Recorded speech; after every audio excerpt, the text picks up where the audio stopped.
What if the most unforgettable love of your life wasn't the one you chose, but the one that chose you on a rain-soaked night in Paris?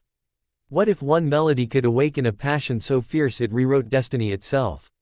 Stay with me, because this story will take you from the glowing streets of Paris to heartbreak, betrayal, redemption, and a love that refuses to die.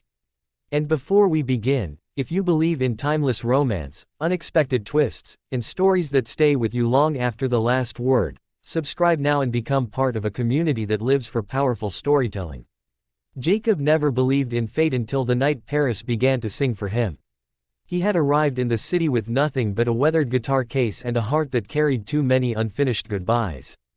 The autumn air along the Seine shimmered with golden reflections, and the cafes buzzed with quiet laughter, but Jacob felt like a stranger walking through someone else's dream. He had come to Paris not for love, not for fame, but to escape the ghost of a life that had crumbled back in London, a failed engagement, a betrayed partnership, and a music career that had nearly drowned under the weight of compromise. He told himself Paris was temporary, just a pause before the next chapter. He had no idea it would become the whole story. On his third evening, he played beneath a dim street lamp in Montmartre, fingers gliding over strings with a quiet desperation. The melody was soft at first, hesitant, then swelling into something rich and aching. People slowed. A couple stopped. Coins clinked into his case. But it was her stillness that unsettled him, the woman standing just beyond the circle of light. She wasn't applauding. She wasn't smiling. She was listening as if the music were confessing something only she could understand. Her dark hair caught the lamplight, and her eyes, deep, searching, never left his hands.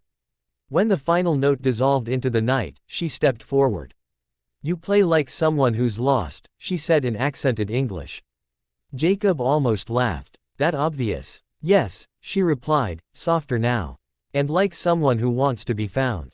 Her name was Juliette. She was an actress, though not in the way tabloids might imagine.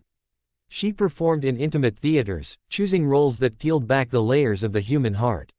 She believed art should wound a little before it healed. Jacob was captivated, not just by her beauty, but by the gravity she carried, as if every glance contained a secret history.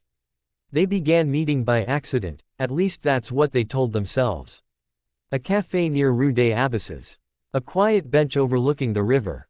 A bookstore where she insisted he read French poetry aloud, laughing gently at his mispronunciations.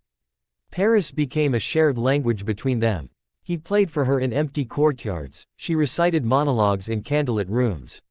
Somewhere between melody and silence, their loneliness began dissolving. But love, like music, builds toward crescendos. And crescendos demand tension. Juliette had a past she carried carefully, like fragile glass.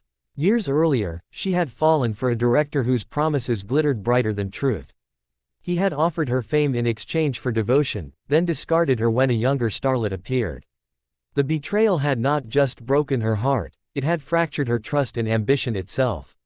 When she looked at Jacob, she saw sincerity, but she also saw potential. And potential, she feared, always demanded sacrifice.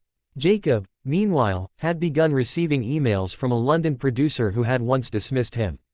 The producer had heard rumors of a mysterious guitarist in Paris drawing crowds with haunting instrumentals. He wanted Jacob back, this time with a lucrative contract. The catch was simple: relocate immediately, tour extensively, and focus on commercial appeal.